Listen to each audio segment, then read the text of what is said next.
And the thing is, more depth doesn't necessarily equate to a better game, right? Like, the challenge about playing Guilty Gear is, Guilty Gear, like, if fighting games are conversations, right? Playing a match against someone is a conversation.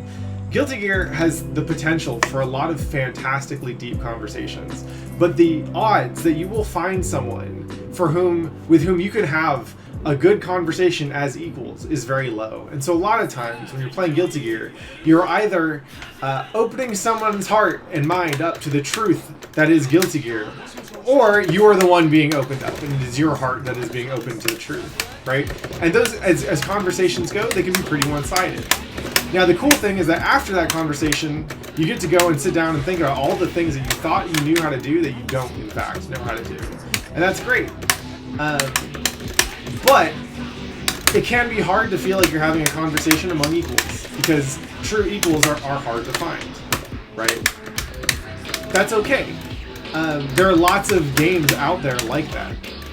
And for me, like, as an old person who wants to feel like the time that he invests in a game is respected and worthwhile, and that I can just kind of keep putting more into it,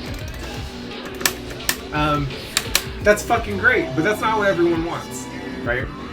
And so yeah, Granblue is like, it's nice, they got some cool shit in there, you'll be able to do some cool shit. It doesn't stick out to me as a game that would reward, or that would enable a whole lot of deep, and like, you know, kind of illuminating conversation. But sometimes you don't need that. Sometimes you just need a game you can play with the homies. And I think Granblue will probably be pretty good for that. I remember I was talking about it on Twitter, and Keats told me that he's one of the designers on KI, and he did Dive Kick. He was telling me that he's excited to play the game because he doesn't have that much time. And I think, like, between the stream and playing and a whole bunch of other shit, I probably play about 3 or 4 hours of fighting games a day. Right? Like, that's a lot. I'm a grown-ass adult. I'm fucking 34 years old. I don't have any kids. I have a full-time job. Like, I got a wife. I stay active.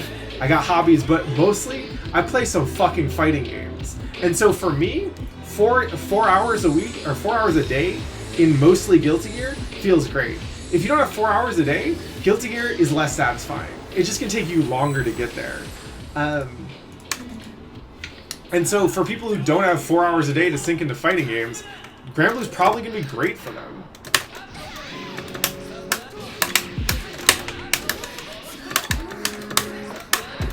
UNIST, I think UNIST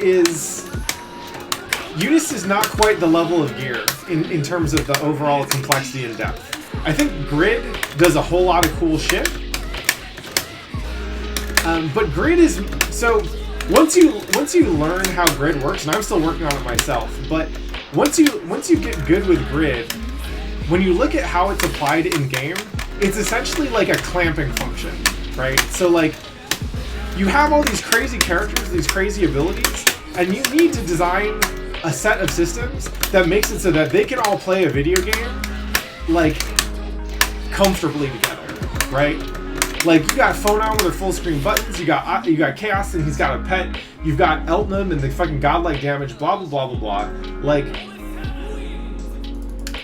Grid is the system that balances all that shit. And at a very basic level, all it's doing is saying, hey, if you're blocking in UNIST, you're probably, like, if you're blocking successfully, we're gonna reward you for doing that shit.